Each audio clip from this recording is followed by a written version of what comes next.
Facebook et chaîne YouTube Charles Nkelani officiel.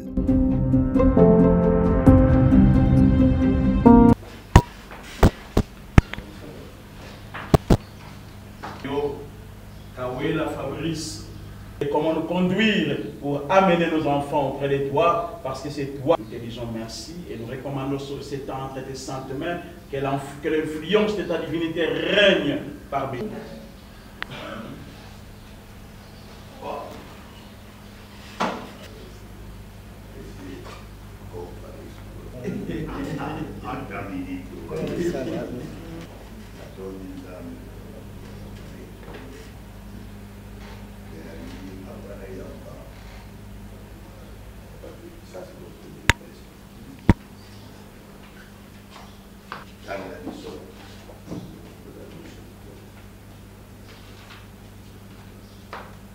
Sécurité totale et éternelle. Somme 91. Et l'objet pour Pumbama, Nancy, Naïlingi, Naoyeleki, Kolo, et c'est Sika, le monde vous avez sécurité, après vous avez encadré, après vous avez soutenu éternellement. Dans l'ancien temps, l'arche de Noé a servi comme refuge contre les déluges. Présentement, l'Église corps mystique de Jésus-Christ est le refuge par excellence contre les déluges des péchés. Nous avons en sécurité parce que nous avons alors abongisa place mungabu ya kukota kwete azinda na sena itumbu oyo ekokota na bato nyonso te abongisaki arche Noé esika mungabu kota kuna abombami azali vraiment en refuge yango wana nde nzambe abongisaki arche ya Noé oyo akokota na arche abombami. Les dirigeants reposent encore sous l'ombre des paroles ancestrales. D'autres se confient aux féticheurs pour bénéficier de la protection des gardes du corps ou des militaires qui ne sont que passagers, comme lieu de refuge pour toute personne créée à son image. Nzambe ntango oyo abongisi kati na lingomba na baoyo nyonso bandibiye abongisi un lieu de refuge a Christ Yesu mwana na ye oyo akoti kati na Christ Bible alobi il est devenu une nouvelle créature pe abatelami mpona baatake nyonso ya Satan bapiège nyonso diabolique bamaladi bamundenge na ndenge esika nzoto na Yesu ezali un beau téléfilm. Jésus-Christ dit à Marc, Jean 11, 25 à 26, « Je suis la résurrection et la vie. Quiconque croit en moi vivra, même s'il est mort. » Il ne peut y avoir une sécurité totale et éternelle si vous ne demeurez sous l'ombre du Très-Haut. Jésus-Christ dit, « Demeurez en moi et je demeurerai en vous. » Toute intelligence de l'homme est limitée. Tout médicament a un délai d'expiration. Toute machine ou ordinateur tombe en panne. Mais, sous l'ombre du Tout-Puissant, vous êtes protégés par sa parole, qui ne meurt jamais, car elle est éternelle. Pour les tangamés, il opinion c'est que pour battre le monde contre la planète Terre, et ça dit passager. Et ça dit pour le bampane, et ça dit pour le médicament, et aussi la cardelle, Cassindéo, il y a battu la vie, c'est, mais l'illingi a oué avec les colos, Christ et Jésus, il y a battu la vie, en sécurité totale, mais en sécurité, la sécurité éternelle. Yanwana, papa, na mama, nzambe alendeleza mapumba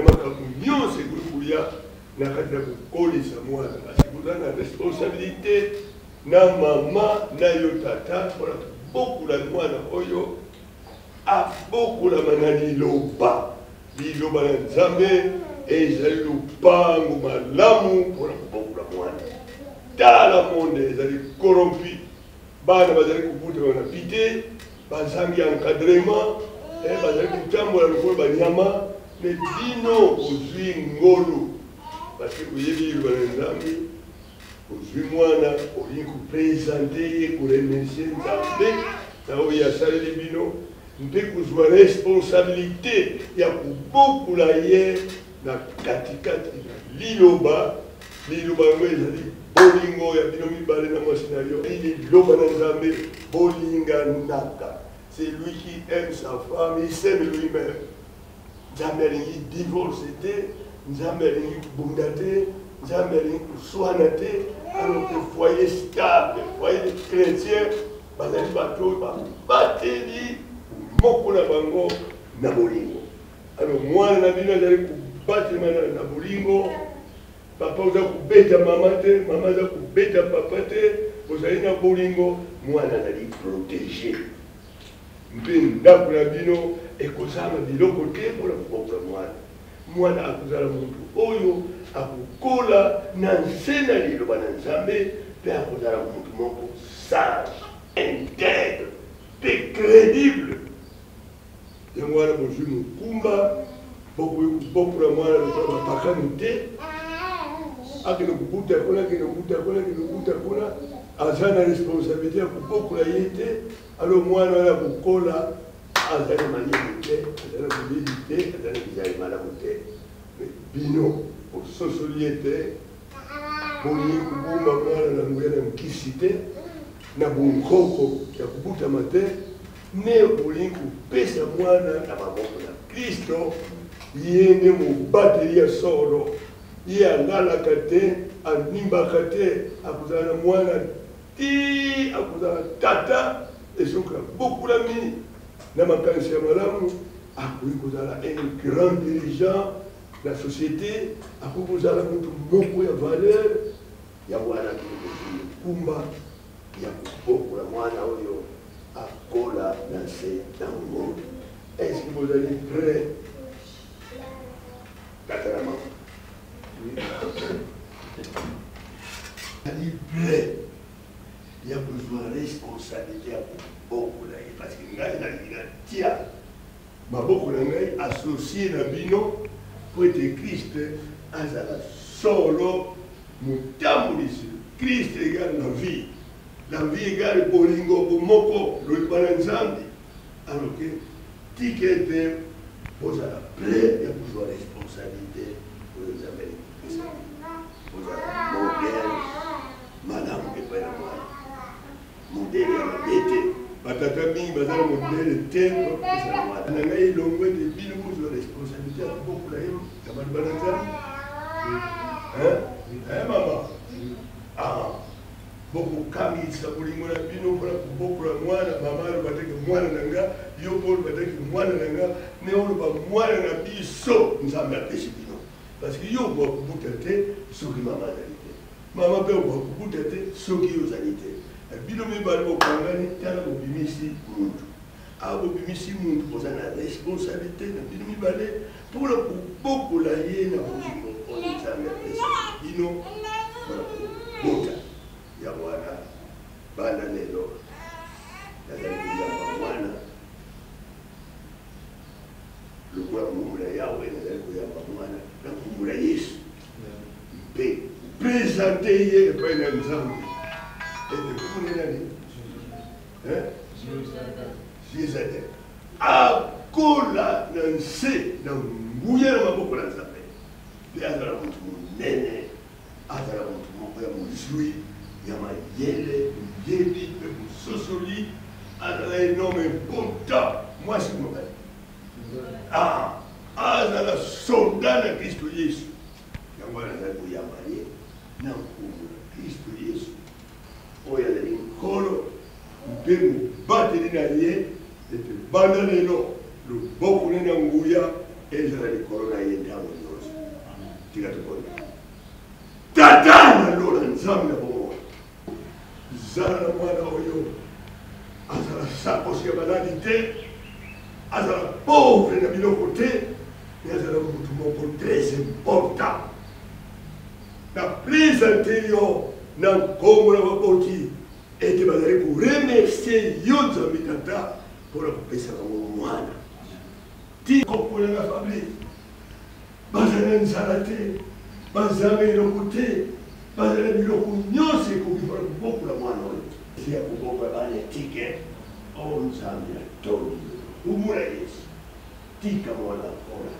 na nkombo na kristo yesu amen.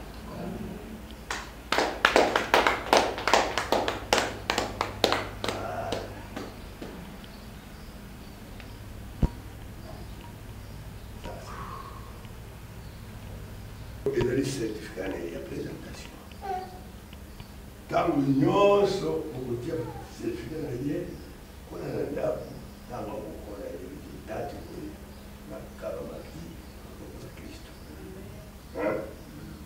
alors tous les jours base ya vi na ye soki atali ete azali mwana akutami na moye na nkisi te na kindoki te kasi nde nzambe moto apesi bino ye azwi matemi ya bale mokoye yango wana tika certifika oyo ezala mpona souvenir ya mwana bino mpe na souvenir wana ye akomi busana te azali mwana ya pite te azali mwana abimi na libala amen.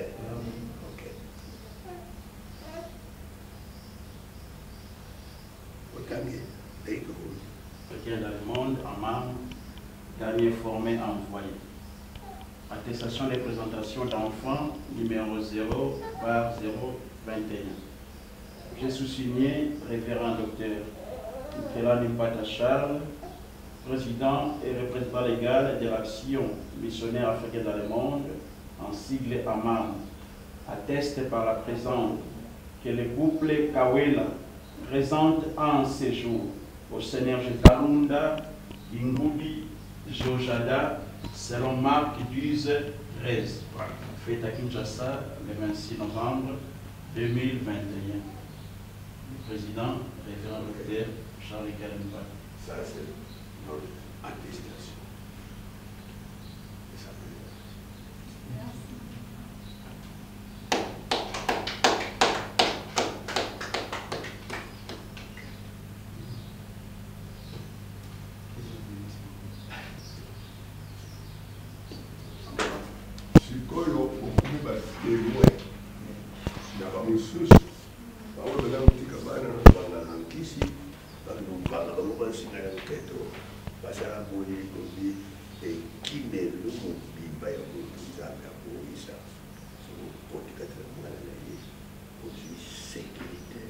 Total et éternel.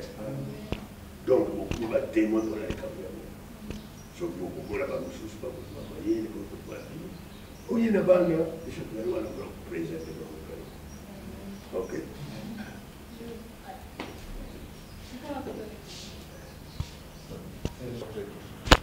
Bon, on était venu aujourd'hui pour consacrer notre fils entre les mains de l'Éternel, auprès de son serviteur, Papa Kelani. Nous sommes tellement ravis de présenter notre enfant aujourd'hui entre les mains de l'Éternel. Nous avons pour faire que ce soit Papa Kelani passe un baobab. C'est vraiment un nom de l'Éternel qui est vraiment considéré. Du couple aussi, comme nous, de ces athées vraiment pour présenter leurs enfants entre les mains de l'Éternel. Ce n'est que lui qui est la meilleure assurance sur cette terre. Il ne faut pas aller chercher loin, confier vos enfants dans des sens qui, tout ça, ça ne sert à rien. Il faut toujours se confier en l'Éternel et il ne déçoit jamais. Kelani Pata, affectueusement appelé Patriarche, est l'auteur de plusieurs ouvrages. Suivez toutes ses prédications, actions, tournées apostoliques sur la page Facebook et chaîne YouTube Charles Kelani officiel.